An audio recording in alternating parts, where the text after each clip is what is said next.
Iran में मचे बवाल के बीच ओवैसी की गुहार, आयमान फातिमा को बचा लो मोदी सरकार।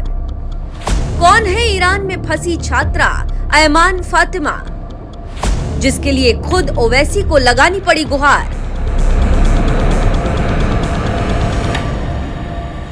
इस्लामिक देश ईरान धधक रहा है। चारों ओर विद्रोह की ज्वाला फूट गई।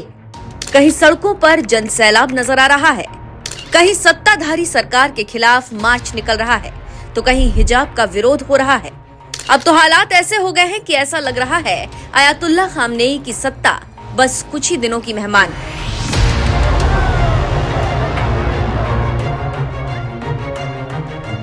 ईरान में हो रहे सत्ता विरोधी प्रदर्शन में दुनिया का सबसे ताकतवर देश अमेरिका भी अपना हित साधने के लिए जनता के साथ खड़ा हो गया। और अब तो यहाँ तक आशंका जताई जा रही है कि राष्ट्रपति डोनाल्ड ट्रंप कभी भी ईरान पर सैन्य कार्रवाई का आदेश दे सकते हैं, जिससे वहां के हालात और बिगड़ सकते हैं। यही वजह है कि भारत सरकार ने भी ईरान में रह रहे हिंदुस्तानियों के लिए एडवाइजरी जारी करते हुए ऐलान कर दिया है कि ईरान में लगातार बदलते हालात को देखते हुए भारतीय नागरिकों को सलाह दी जाती है कि वे कमर्शियल फ्लाइट्स समेत उपलब्ध किसी भी परिवहन माध्यम से ईरान छोड़ दें।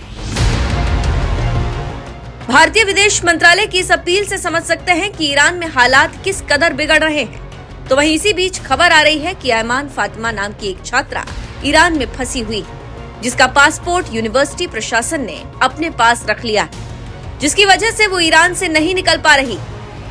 जिसके बारे में मोहम्मद अब्दुल हसन नाम के एक सोशल मीडिया हैंडल से विदेश मंत्री एस जयशंकर, विदेश सचिव विक्रम मिस्री और हैदराबाद के सांसद असदुद्दीन ओवैसी को टैग करते हुए बताया गया, सर मेरी बेटी Shahid Beheshti university of medical sciences में पढ़ रही है। उसका नाम आयमन फातिमा है। वो तेहरान के जफर स्ट्रीट में डॉक्टर यूनुस भट्ट डॉम में रह रही है। मैं आपसे रिक्वेस्ट करता हूँ कि हालात बिगड़ने से पहले बच्चों को निकाल लें। तेहरान में फंसी छात्रा आयमन फातिमा के पिता ने जैसे ही ओवैसी को टैग करते हुए अपनी बेटी को बचाने के लिए गुहार लगाई, सांसद ओवैसी ने सोशल मीडिया के जरिए उनकी बात विदेश मंत्री एस जयशंकर तक पहुंचाते हुए लिखा, एस जयशंकर सर, आपसे अनुरोध है कि ईरान के तेहरान में फंसी इस भारतीय छात्रा आयमन फातिमा को निकालने के लिए तुरंत ध्यान दें। उसका पासपोर्ट यूनिवर्सिटी अथॉरिटी के पास है। उसके परिवार से कोई संपर्क नहीं हो पा रहा और उसके पिता अभी यूएई में। प्लीज जल्द से जल्द दखल दें। ओवैसी ने ईरान में फंसी छात्रा का कॉन्टैक्ट नंबर और उसकी लोकेशन भी सोशल मीडिया पर पोस्ट की, जिससे सरकार को उसे ईरान से निकालने में आसानी। एक लड़की का नाम फातिमा आयमन है, दूसरे का नाम फातिमा रिदा है और ये दोनों हैदराबाद पार्लियामेंट कॉन्स्टिट्यूंसी के रहने वाले हैं।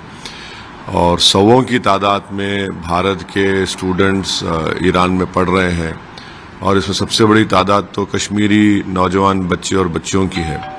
तो मेरी भारत सरकार से उनसे ये रिक्वेस्ट है और डिमांड है कि वो फौरन उनको वहाँ से इवैक्यूएट करें।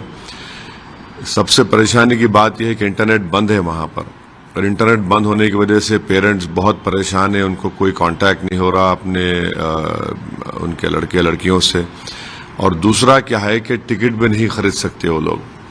और तीसरी अहम बात यह है कि इनके पास इतना पैसा भी नहीं है कि टिकट खरीद कर फ्लाइट से वहाँ से निकले। और चौथी बात यह है कि जिस शहीद बेहिस्ती यूनिवर्सिटी में पढ़ रहे हैं वहाँ पर उनको पासपोर्ट भी नहीं दिया जा रहा है, और पासपोर्ट दिया भी जा रहा है तो एग्जिट का उनको इजाज़त नहीं मिल रही है। तो इसमें बहुत ज़रूरी है कि मिनिस्टर ऑफ एक्सटर्नल अफेयर्स और ख़ास तौर से हमारे एक्सटर्नल अफेयर्स मिनिस्टर जनाब जयशंकर साहब, फॉरेन सेक्रेटरी फौरन कुछ प्लान बनाकर वहां से भारत के इन नौजवान लड़के लड़कियों को इवैक्यूएट करे। सांसद ओवैसी ने बताया, ईरान में कई ऐसे भारतीय छात्र फंसे हैं जिनका पासपोर्ट यूनिवर्सिटी अथॉरिटी ने रख लिया है, जिससे वो ईरान से नहीं निकल पा रहे। यही वजह है कि उन्होंने मोदी सरकार से ऐसे छात्रों को ईरान से सुरक्षित निकालने की गुहार लगाई।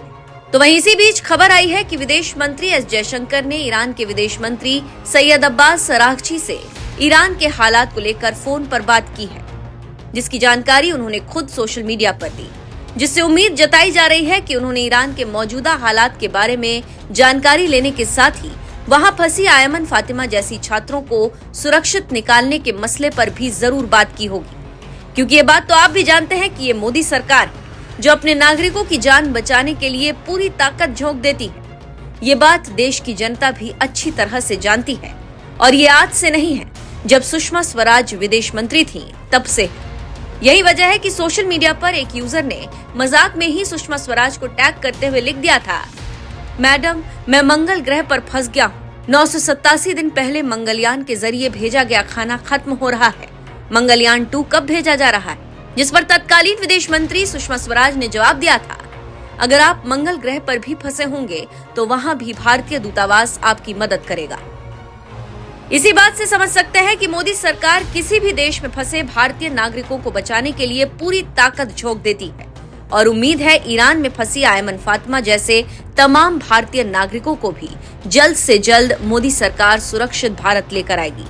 बहरहाल इस पूरे मामले पर आपका क्या कहना है, अपनी राय हमें कमेंट कर जरूर बताएं। साथ ही ईरान में फंसे बच्चों के परिजनों ने क्या कुछ कहा वो भी सुन लीजिए।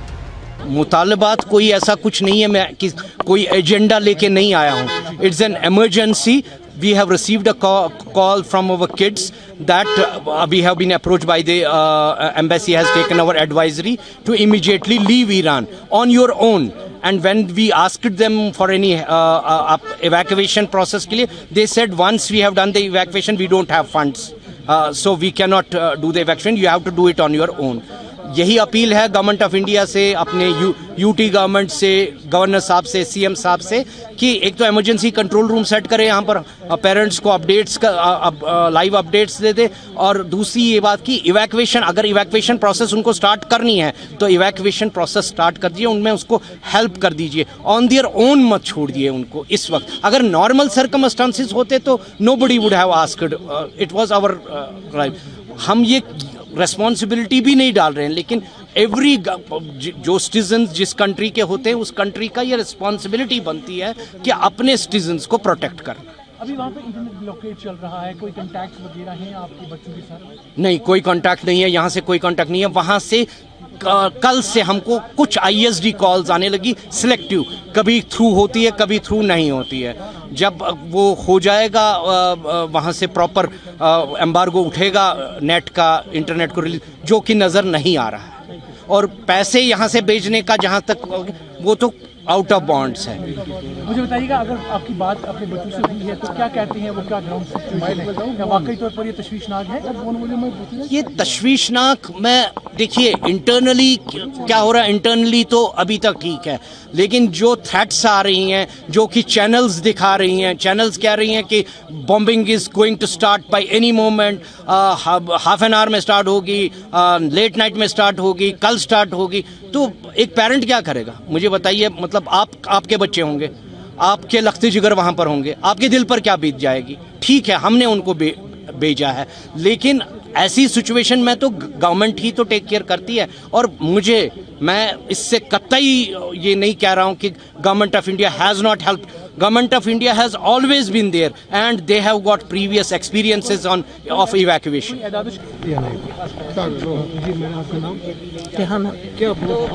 कौन है ईरान में? मेरे बच्चे। तो क्या हुआ था, आपने क्या सुना? मैंने ये सुना कि उनको आज एब्रेप्टली बुलाया वहाँ पे एम्बेसी ने कि इवैक्यूएट कीजिए, मतलब आप लीव कीजिए ईरान। तो उन्होंने वहाँ उनसे रिक्वेस्ट भी की है कि हम कैसे जाएंगे, आप हमें कीजिए यहाँ से, क्योंकि हम टिकट, हमारे फैमिली वहाँ पे घर वाले टिकट भी बनाएंगे, but this is not possible. कैसे आएगा हमारे पास वो नंबर? उन्होंने बोला नहीं, हम नहीं कर सकते। अब हमारी रिक्वेस्ट है उनको यहाँ पे आप लिफ्ट कीजिए, ज़्यादा देर बात भी नहीं कर सकते, इससे ज़्यादा हम क्या बोल सकते हैं उनको। Government of India Iran embassy से कोई कांटेक्ट हुआ आपको? नहीं, अभी तक नहीं था। आज जो बात, तो अब क्या चाहते हैं? हम चाहते हैं उनको लिफ्ट कीजिए वहाँ पे, क्योंकि वो खुद से कैसे आएंगे? हम चाह के भी टिकट यहाँ बना के भी उनको कैसे भेज सकते हैं? कोई कांटेक्ट उनके साथ? कांटेक्ट ISD कॉल लगती है, लेकिन ये है हम कैसे उनको टिकट कैसे करेंगे? इंटरनेट बंद है, शट डाउन है। तो आप तो यहाँ पे परेशान होंगे? बहुत परेशानी। ये नहीं मैं बोलूँगी कि मेरे साथ, हर एक फैमिली, जो भी बच्चा तेहरान ईरान में पढ़ता है, हर किसी के घर में यही मामला है। जी, आपका नाम? मेरा नाम मोहम्मद यासीन है। यासीन साहब, ईरान में कौन है आप? मेरी बेटी वहाँ पर पढ़ती है। तो क्या हुआ है? अभी थर्सडे से फ़ोन इंटरनेट बंद हुआ, जो कि हालात वहाँ पर टर्मोइल चल रहा है। तो कल तक तो ठीक, बीच बीच में ISD कॉल कल से हो गई शुरू, वहाँ से, यहाँ से तो नहीं जाती है, इंटरनेट बंद है। तो अभी अभी हमें कॉल आई, मेरी बेटी से बात हुई, बोला पापा यहाँ से बोल रहे खाली करो। हम एम्बेसी गए, उन्होंने कहा हम हेल्प नहीं आपकी कर सकते, हमारे पास फंड्स नहीं है, आप अपने ओन से यहाँ इवैक्यूएट कीजिए। तो नेट बंद है, फ़ोन बंद है, हम यहाँ से कुछ नहीं कर सकते। अब हमारी रिक्वेस्ट यही है मिनिस्टर ऑफ एक्सटर्नल अफेयर्स से कि उनको इवैक्यूएट वहाँ से कीजिए, चाहे हमें फिर पे भी यहाँ करना पड़े, लेकिन उनको इवैक्यूएट वहाँ से कीजिए। तो क्या वो आप क्या वो बोल रहे हैं, हालत क्या खराब है वहाँ? हालत बहुत ख़राब है उनकी वहाँ पर, वो ट्रॉमा में है। बोला हम बाहर नहीं निकल रहे हैं, हमें बोला बाहर नहीं निकलना। जो चीज़ 10 रुपये की मिलती थी आज वो 1000 की मिल रही है और मिल नहीं रही है वो भी, इसलिए वो भी मसला नहीं था। लेकिन अब जब नेट ही बंद हुआ, हम कैसे उनको पेमेंट करें, कैसे भेजें उनको, बात भी नहीं हो रही। जब वहाँ से वो कॉल करेंगे तब बात होती है, यहाँ से तो होती नहीं। हमारी मैसेज यही है, with folded hand request for our external affairs minister, please evacuate them, बस यही है।